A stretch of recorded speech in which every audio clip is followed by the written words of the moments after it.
Tens of thousands of kids head back to school tomorrow.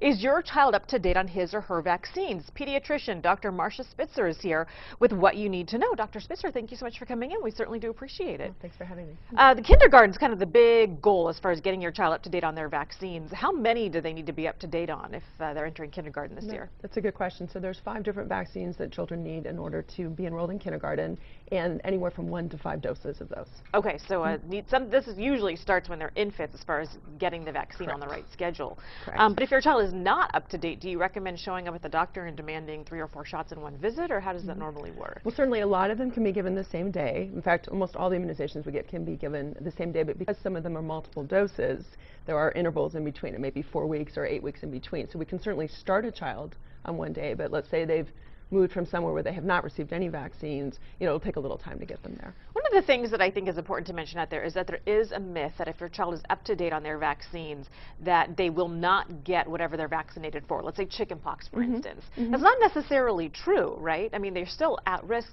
Or maybe you can explain what the risk is if they are in fact up to date. Sure. Well, I mean, the way vaccines work, is they teach your body to recognize other infections or to recognize infections and then develop a response to them. But not everyone reacts 100%. So much like any medication we use, not everyone reacts the same way. And so there might be children who got their immunizations, but still when they are presented with, say, another child with chickenpox, their body doesn't mount the same reaction that some other child who was immunized. So even though we immunize against a lot of these infections like chickenpox are still out in the community. Okay, it's good to remember.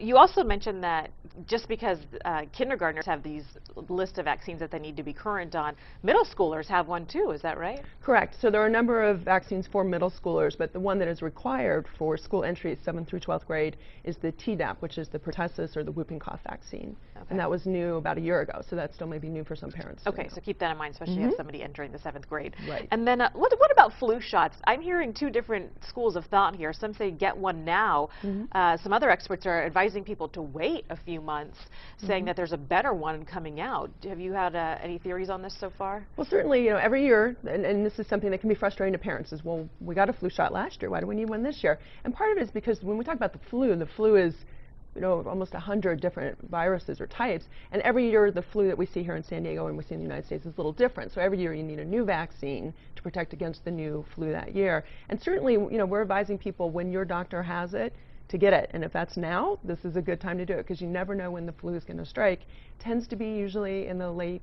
fall to winter to early spring, but it could be as early as September, October. Could be, you just never know. Right. Dr. Marcia Spitzer, thank you so much for your time this morning. We certainly do appreciate it. Thank you. Getting us up to date.